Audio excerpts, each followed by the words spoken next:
I know starting that this video is going to be short. Galaga is such a simple game, it's going to be hard to find a lot to say about it. But it is the apotheosis of single-screen arcade shooters.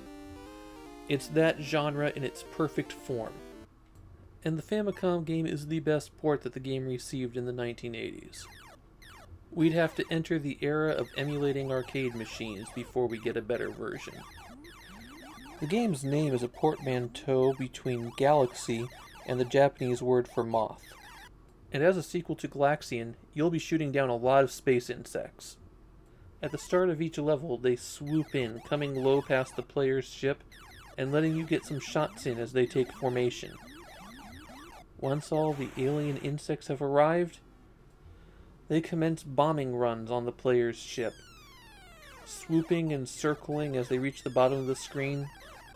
The greatest danger comes from the battleships at the top.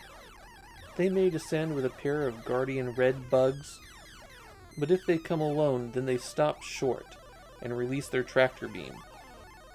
That capture is the most important mechanic in Galaga.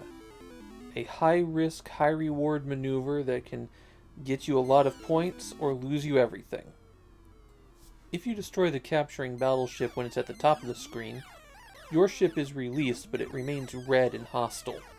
You'll have to shoot it down. But if the battleship descends again for another attack run carrying your ship with it, destroying the battleship recovers your ship. It can't go back into stock, so instead it joins you, fighting side by side and doubling your firepower. Unfortunately, that also doubles the size of the target for the enemies. It costs you 1 life to get that extra firepower. Is it worth it? Well, if you're any good at the game, the answer is definitely yes. Doubling the firepower means you have an easy time getting all the enemies on the bonus stages, a quicker time clearing out the enemies as they come in. You'll blitz through the levels as long as you can keep your ships alive. The battleships are my one complaint about this version of Galaga. Their color is slightly off in their undamaged state. Yeah, that's not a huge complaint, but that's also the harshest thing I have to say about Galaga. They even got the audio right, which when you consider the Famicom's audio hardware is a real accomplishment. Sometimes one of the blue enemies will transform, releasing a swarm of insect ships to attack. If you get far enough, you'll see the battleships from Galaxian show up. Like with Pac-Man, Namco maintained the aspect ratio of the arcade machine by moving the score and lives to the right-hand side.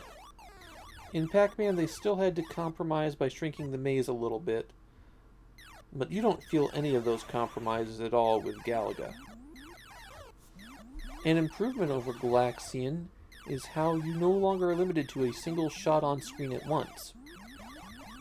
Admittedly, now it's 2 shots on screen at once, or 4 at once if you have doubled your ship, but it's still a big improvement.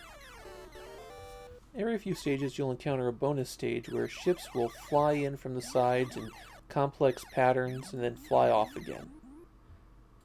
These bonus stage patterns start repeating after level 35, so that's generally what people consider the cutoff for beating the game. Although the series would continue, Galaxian and Galaga were the only 2 that were ported to the Famicom. When Galaga 88 came around, Namco wasn't very happy with Nintendo, and their efforts were going into PC Engine development. With Galaga, Namco has proven once again that they are the current masters of the Famicom. Galaga might be a simpler game than Mappy, but you don't need to be complex when everything is done exactly right.